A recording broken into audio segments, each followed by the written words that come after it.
आज मैं 43 की हूँ, पर कहीं उस 22 साल पहले की जुदाई को याद करके परिवार के सामने रो ना दूं, बस इसी डर से चुपके से सुन रही हूँ।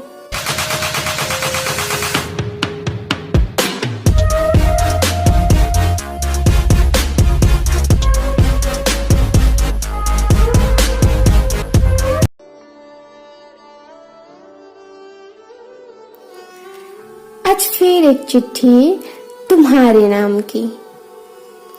वैसे तो ऐसे मैंने हजारों चिट्ठियां लिखे हैं जो तुम तक कभी पहुंचा नहीं।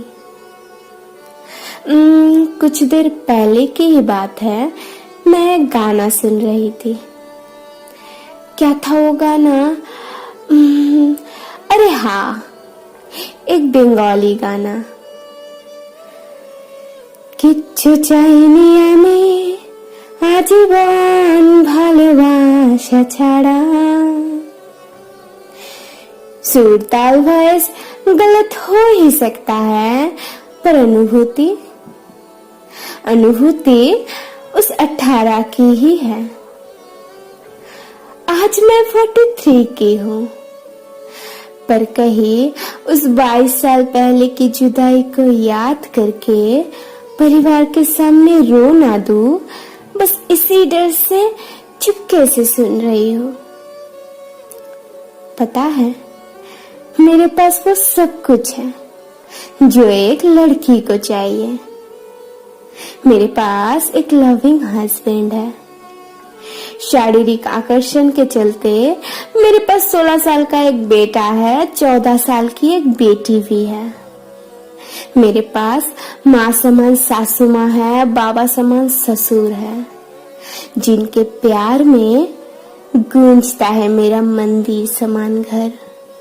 पर बोल सकते हो, मैं क्यों इनमें होकर भी नहीं हूँ? बोल सकते हो, मैं क्यों इन शोर शराबों में भी निस्तब्ध सी हूँ? मैं क्यों आज पूर्ण होके भी अपूर्ण सी हूँ?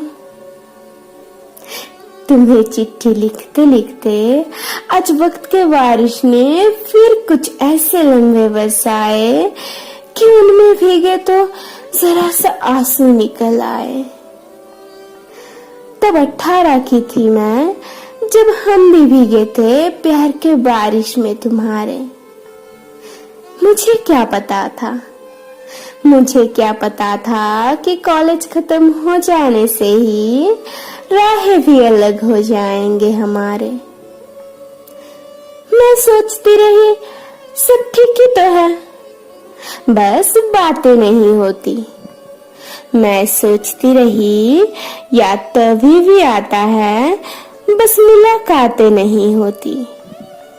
मैं सोचती रही प्यार तो वैसा ही है, बस आजकल इकरार नहीं होती।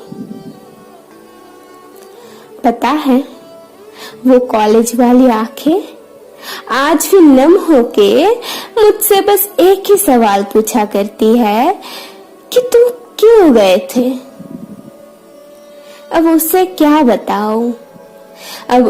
क्या बताऊं कि तुमने तो मुझे भी नहीं बोला, इतने व्यस्तता तुम्हें छा गए थे।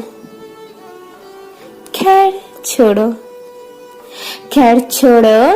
अच्छा ही है तुमने अलविदा ना बोला, तभी तो शायद मुझे आज भी तुम्हें त्यागने का कोई कारण नहीं मिला। चलो जाओ, अब तुमसे कोई ना शिकायत ना कोई गिला। अरे मैं तो सौभाग्यवती हूँ कि मुझे मेरे महबूब के याद में आज भी रोने का मौका है मिला। मैं आज माँ हूँ, मैं आज पत्नी हूँ, पर कभी महबूबा ना बन सकी। हाँ, मानती हूँ तुम्हारे जाने के बाद भी 100 प्यार तो हुआ होगा, पर कभी आशिकी ना हो सकी। चलो, अब तो मेरी कलम से दिल लगी सी हो गई और कागज से मेरी दोस्ती सी हो गई। और उन यादों का क्या करूं, और उन यादों का क्या करूं, उनसे तो पीछे छुड़ाए भी नहीं छूटते। अब तो मानो उन्हीं के बदौलत मैं शायर सी बन गई। अब तो मानो उन्हीं के बदौलत मैं लेखक सी बन गई।